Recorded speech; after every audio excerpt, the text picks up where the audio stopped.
onde ele está não. Que aí, Qual a inclinação? isso, inclinação. Que aí ele consegue saber a orientação, a inclinação e a rotação dele. Ele tem esses 3 nomes. E aí você pode até verificar, por exemplo, cadê o Rui?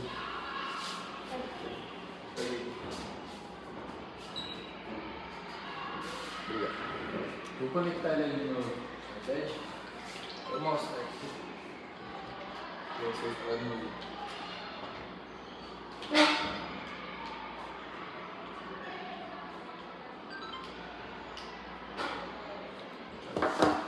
Esse aqui é o robô que eu estou conectado.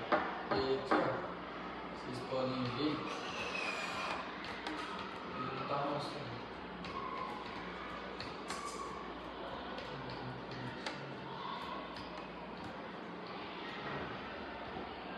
Quando eu solto o código, tem como vocês verem qual que é o ângulo que eu vou botar.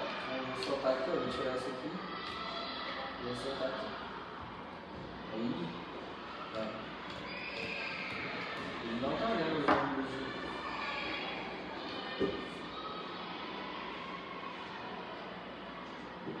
rotação.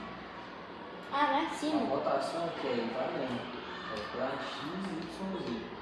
É lá em cima. Isso, lá em cima. Aí X, Y, Z. Vou colocar ele aqui na mesa para a gente ter uma noção mais certa. Fica zero. Tá zero. Quando eu mexo aqui, ó, ele varia só. Ah não, isso aqui é a aceleração, peraí. Ele não tá mostrando o ângulo. Ah tá, agora eu fui. Aqui, ó. Os ângulos, eles têm 3 nomes, né? Ele muda de orientação, inclinação e rotação para guinada, arfagem e rotação. Rotação é a mesma coisa, né? Ele assim de lado. Se eu mexer o olho assim, ó, vocês veem que a rotação dele muda, ó. A 90 graus, menos 40 graus. Você está mexendo ele assim para os lados. E também tem como mudar ele em guinada. Guinada é a orientação dele, né? Para os lados, assim.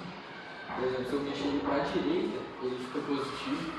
Se eu mexer ele para a esquerda, ele fica negativo. Pode ver. Aí, a arfagem é a inclinação dele. Então, por exemplo, se eu coloco ele assim inclinado, em pé, ele vai começar a ler valores próximos de menos 90, entendeu? Então, aqui para cima ele vê a arfagem, aí para os lados guinada e assim rotação, certo? Então, beleza. Lembra que eu falei que um dos jeitos de fazer é fazendo curva de 90 graus?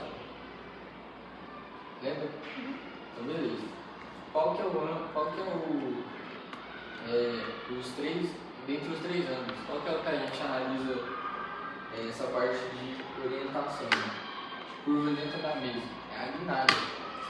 Porque quando a gente faz curva dentro da mesa, ele não mexe em inclinação, também não mexe em rotação. O ângulo vai estar sempre nessa posição. Ele só vai variar nisso aqui. Então, a gente vai usar só a guinada, certo? Então, beleza. Aqui na parte de sensores, a gente tem os blocos de ângulo, que é esse aqui. Esse. Todos esses aqui são de ângulo. E aí, o que acontece? Cada um deles tem uma função. Só que a maioria deles a gente não usa no dia a dia. Esse e esse a gente não usa. Então o que a gente vai usar nesse desafio? São esses 2. E por que eles são importantes?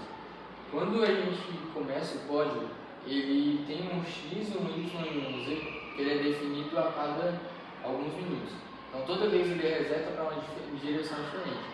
Mas quando a gente começa o código, se a gente quer que quando a gente começar aquele ponto que a gente começou seja o zero, a gente usa esse bloco aqui, ó.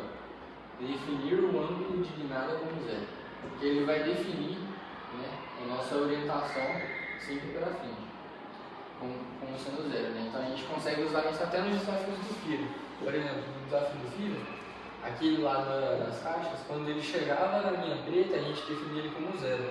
Porque tem como fazer algumas correções usando os ângulos de orientação, rotação e inclinação, e a gente consegue manter o robô andando retinho para frente sem variar nada. Entendeu? Então a gente tentou algumas verificações usando o ângulo de orientação. Só que é um de guinada, né? E aí a gente usa ele para fazer as curvas de 90 graus e correções com o giroscópio. E ele fica bem assim. Então, esses dois são os blocos que a gente vai usar. Só que o que acontece? Na mesa a gente não sabe para qual lado que o robô vai ter que virar, né? Qual que é o ângulo específico que o robô vai ter que virar quando ele achar o obstáculo. Então a gente define isso, né, o nosso ângulo de guinada, quando o robô acha o obstáculo. Então, por exemplo, aqui ó, no código tem essa parte aqui. Ó. Quando o robô vê o sensor ultrassônico vê o obstáculo mais perto do que 10 centímetros, ele já define o ângulo de guinada como zero, entendeu? Que aí a gente já define que aquela parte de vez ali é o nosso ponto zero, entendeu? A gente vai virar 90 graus para a direita ou para a esquerda para poder tomando como referência a caixa, entendeu? Entendeu? Sim. Sim? Então beleza. Na parte lógica, eu vou te explicar ela primeiro antes de entrar na parte do obstáculo realmente. O que acontece? Quando você estava fazendo o seguidor, ele não estava vendo assim? Sim. Só que qual que era? O que eu te falei no começo? Ele não tem as duas condições, quando vê o obstáculo e quando ele não vê? Sim. Então beleza. Quando ele não vê, ele vai executar só esses dois. Quando ele vê o obstáculo, aí ele tem que entrar na parte que ele vai fazer essa volta. Né? Por isso então, sim, não. Isso, por isso sim, não.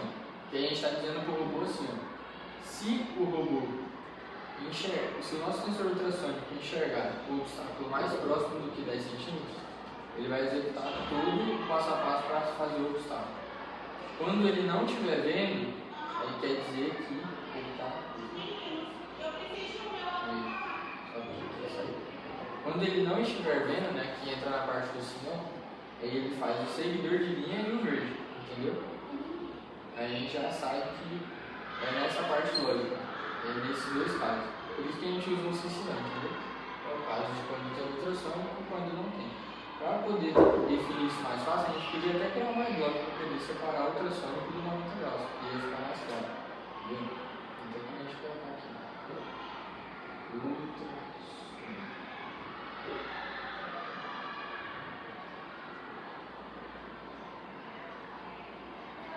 Fica até mais fácil, né, de separar as coisas e deixar mais limpo o código, mais organizado. Então, se a gente sabe que tem algum problema no ultrassônico, a gente vem direto no bloco do ultrassônico sem ter risco de mexer nas outras coisas, entendeu? Então fica bem organizado assim e aí a gente não fica perdido dentro das funções. Certo? Certo. Deu para entender isso? Então beleza. Agora a gente vai partir para a parte realmente do ultrassônico. Lembra quando eu falei que a gente define o ponto zero do nosso ultrassônico? E aí, você sabe como é que ele funciona? Deixa eu perguntar antes. Você tem alguma noção de como ele funciona? Que quando ele vira mais que o necessário. Não. Como que o ultrassônico funciona? Ele envia onda de som. Não, tá bom. O ultrassônico funciona assim. O giroscópio, no caso. O giroscópio, não sabe? É assim. Dentro dele tem uma agulha. E aí essa agulha, ela funciona como se fosse uma bússola. Quando você vira ela te aponta sempre onde é que é o ponto de origem. Entendeu? E aí a partir de onde está a posição do robô e onde a nossa bússola apontando, ele nos dá um grau, entendeu? Então, por exemplo, se eu definir, aqui nesse código aqui que eu soltei, se eu definir no começo do nosso código que o ponto zero dele é esse, se eu definir que esse aqui é o nosso ponto zero, qualquer tanto que eu virar para a direita ou para a esquerda, ele vai nos dar um valor diferente, entendeu? E aí esse valor a gente chama de grau de orientação, que aí é um ângulo, entendeu? E aí, conforme a gente vai virando, ele vai aumentando, entendeu? Que quer dizer que é o tanto que a gente precisa virar, né, no caso, para poder voltar para o nosso ponto de origem, entendeu? Então, por exemplo, quando ele está aqui, ó, Assim, se eu virar ele aqui, ó, ele está me apontando lá no sensor, ó. Ele está a 92 graus do nosso ponto de origem, entendeu? Entendeu? Essa parte. Então a gente usa ele para poder ter essa noção. Por isso que aqui, ó, ele é tão importante. O que acontece? Quando eu falei que ele vai fazer curvas de 90 graus para poder desviar do obstáculo, a gente usar o giroscópio vai permitir que a gente faça realmente essas curvas com mais precisão, entendeu? A gente vai conseguir ter uma certeza que ele vai fazer essas curvas, entendeu? Aqui, ó. Olha lá o nosso código. No código, ele vai definir o ponto zero e aí ele vai virar para a direita, né, até que o ângulo seja 90, porque a gente não precisa fazer um desvio. A caixa não é nosso ponto zero, então a gente não pode ir para perto do zero, a gente tem que virar um tanto suficiente para que ele saia do zero, entendeu? A gente usa o 90 porque ele é um ângulo que ele é fácil de ajustar lá na frente, entendeu? Aqui, por exemplo, quando ele vira 90, é no sentido literal.